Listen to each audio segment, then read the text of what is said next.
Yo, what is up, YouTube? It's been a minute. But I am back. Shout out to everybody who is involved with any playoff basketball out there or the start of spring sports. We got both intertwining right now in this time period in February, headed into March and stuff like that. So shout out to everybody with that first and foremost. I decided that this would be the perfect time for me to do another reaction. I know it's been such a long time since I've done one, but I feel like this is the perfect game. It's Duke, Louisville.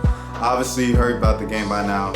If you click the title or whatever, you know what happened in the game. I've heard what happened at the game. I was at work tonight, like I said, playoff basketball, and then also the start of spring sports. So I mixed the actual game. I didn't see any highlights on the timeline, which I was kind of surprised by. So this reaction will be 100% genuine, 100% the first time I've ever seen this. So I think they said it was the second largest comeback of Coach K's career at Duke. They were down by like 26 or 23, something like that, with 9:38 left in the second half, and they pulled it off. So let's go see what these Duke boys are talking about here at Louisville on the road. To be down by 20-something points with 9 minutes left on the road, that's pretty outstanding. But without further ado, let's get into the highlights, man.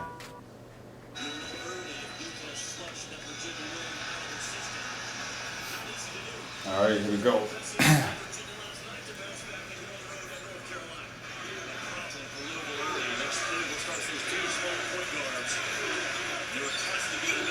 All right.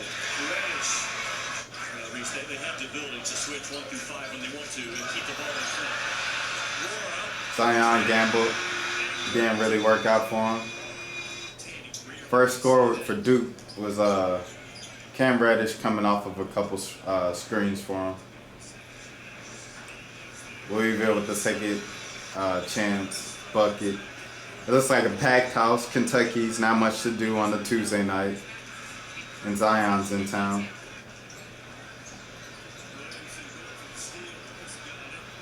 Williamson. Zion is going for reaching again. That might be something to watch out for.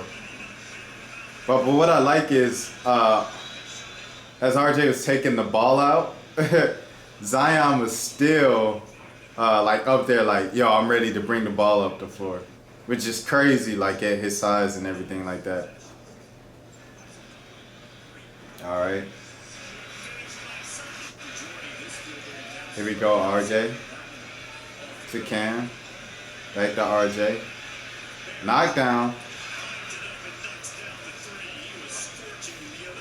Trey Jones is always up in their face after every basket.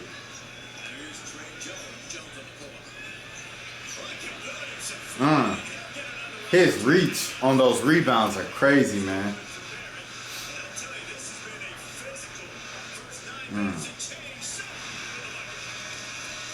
He can Westbrook. What I mean by that, get over the top of the ball screen as well as anyone I've seen this year.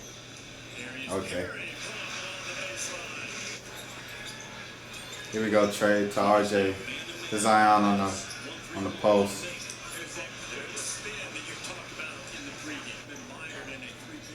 There's RJ block. Ooh, a Euro.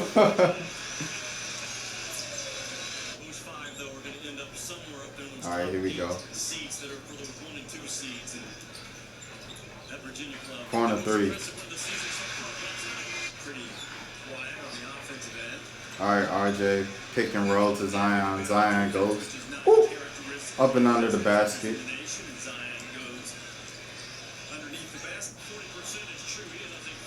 Yo, RJ loses the handle.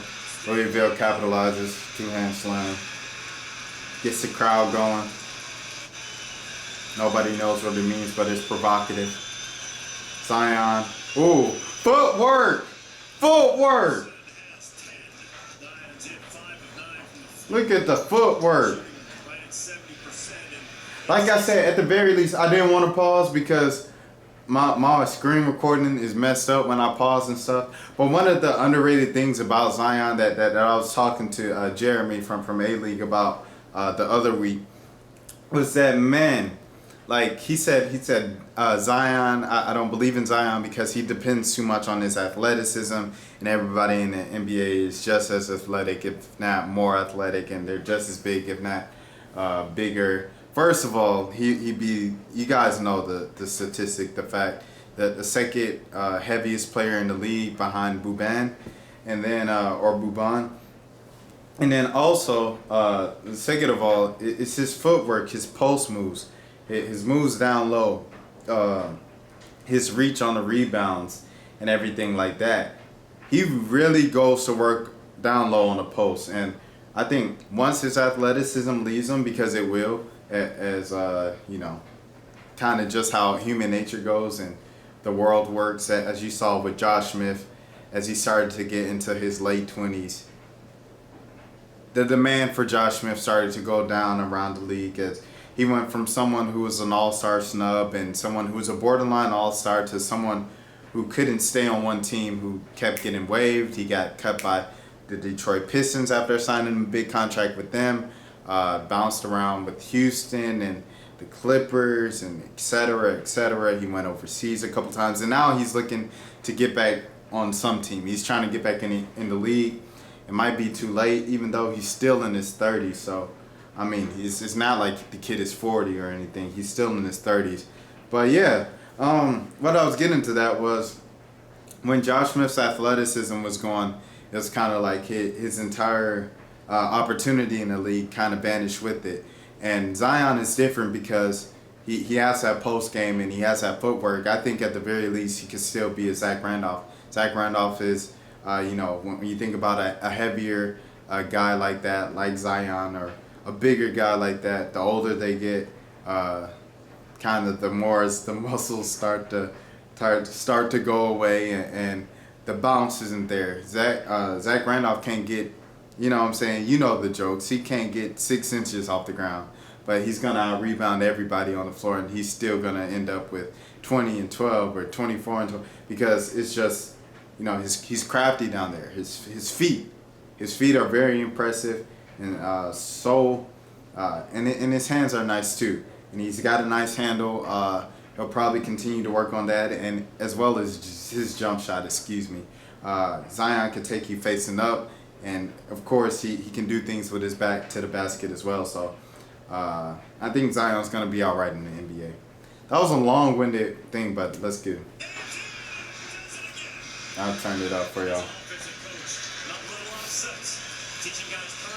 Zion for three.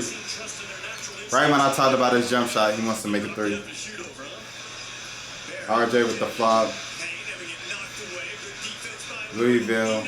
He's hooping.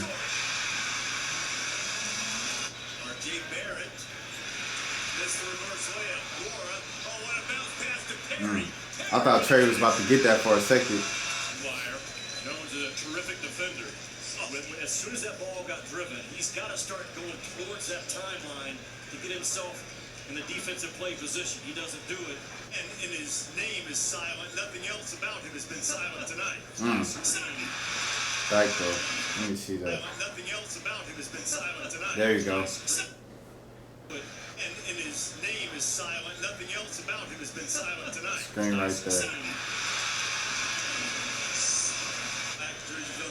Back door. Pick and roll. RJ for third. Ball face. Floater. No good. They knocked it in at the buzzer. So at this point it's halftime. We see Louisville. They got a couple breakaway dunks off of turnovers. From RJ and the freshman, and then they also get a big play like this, a buzzer beater, going into the second half with about a 9-point lead, 8-point lead. With the momentum, that momentum is crucial, especially in a conference game, especially in a sold-out arena like this. They have a blackout to kind of force the lack of Duke fans, if you will, out there on the road, and Duke travels well. They are the Lakers of the college basketball scene. Enough time to allow for an offensive rebound. You get it up around 3 or 4. There's the first tip. There's the second. Very similar to the play Kentucky before us that decide the ball game. That will be a huge 2 points when this thing is all said and done. Trying to get Trey Jones more involved in the offense. And he said, listen, we got to get Louisville a picking lot of credit. props. They knocked us off course, but we need multiple penetrations on every drive. Get yourself open and own your spot. So There's RJ up top. Down to Zion on the post and one. And one for number 1. Duke was caught looking back rather than looking ahead a little bit. And perhaps that is the case. Looking to the bottom of the bucket is Malik Williams. Well, you got to go to your 2 best guys, and we know that's, Coach K has Just feeding the big man. Going size advantage right there. It's like you're too small, man. Nice swing pass. Those areas in this game. Under 10 minutes to play. Deep three. He's hooping.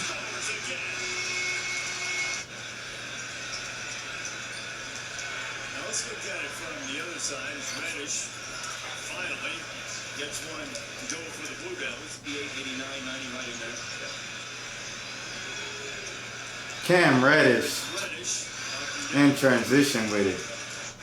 Max said he wanted quick game pressure on Duke, and she might be on the other foot shortly, but just like that, Dwayne Sutton has a big answer, and the lead goes back to 19. Chris Mack is going to build his program around guys like him.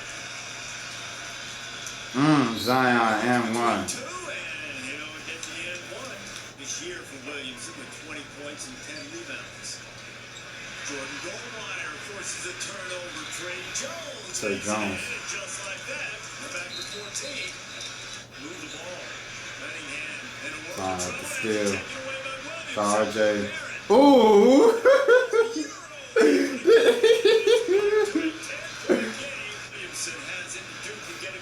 Here we go. Zion got it.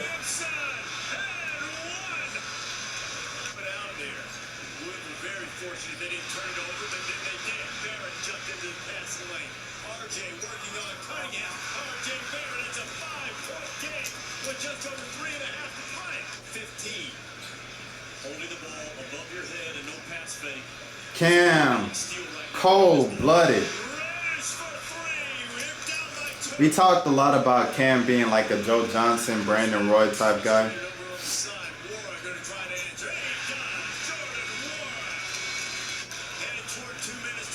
Cam Reddish. Oh, I thought he knocked that one down too. I wouldn't say he's Tracy McGrady. Trey Jones. I really like Trey Jones too. And I know it seems like Trey Jones is like, oh, Trey Jones, he's a sleeper on this team, but Trey Jones was also a 5-star. He's just on the team with the top 3 players in the country, so it's like his 5 stars aren't like highlighted as much, but he was right there with them every All-American game. 5 stars, top 20 in the country, top 25 in the country. But Trey Jones is so good, man. With a 3 to tie. Reddish for the tie. Yes, sir. Are you kidding me? And at this point, Louisville's lost it. Look at this, man. This man is going in. 5 Dukies around him. And he just don't know what to do. And he don't have control of the ball. Cam can knock it out his hands. He can poke it out his hands. Zion is going to meet him at the rim. This man right here, he can slip behind Zion. And maybe they could do something. But Zion's athleticism, he could turn around even with that pass and just pin it against the backboard. He's definitely not even looking at this guy. He's got tunnel vision, trying to get control of the ball. At best, he gets control of it a little bit on his fingertips, and he can get it behind Zion for the easy bucket or at least a goaltend. And none of that happened because he ended up going out trying to space the floor. And it looked like he looked at him for a second. I don't know if I'm tripping. Let's see. Right here, he starts to back out. No, he wasn't. He was looking all the way down here, or down here, and he just ended up losing the ball. Goldwire got a hand on it, and another turnover. And at this point, you lost the game.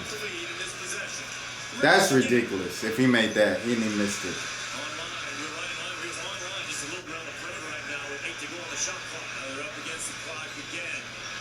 That's a 3. Oh, he missed it. Oh, here we go. Cam. Big time. As we're doing the official review, I'm Duke. I stay up with my pressure right now. Absolutely. War popping out. Sets the screen. Move behind the back. Nice move. Oh, he missed it. Zion Williamson pulls it away, and the Blue Devils with a comeback. Crazy. The biggest second half comeback in Mike Krzyzewski's career at Duke. Crazy. Gotta love basketball, man. Gotta love basketball. Well, that's it. Like, comment, subscribe if you made it to the end of this video. It wasn't much reaction, but it was some just, I don't know, some thoughts in between the plays and stuff like that. So like, comment, subscribe, all that good stuff for more basketball and basketball and more basketball. All right, take care of yourself until next time.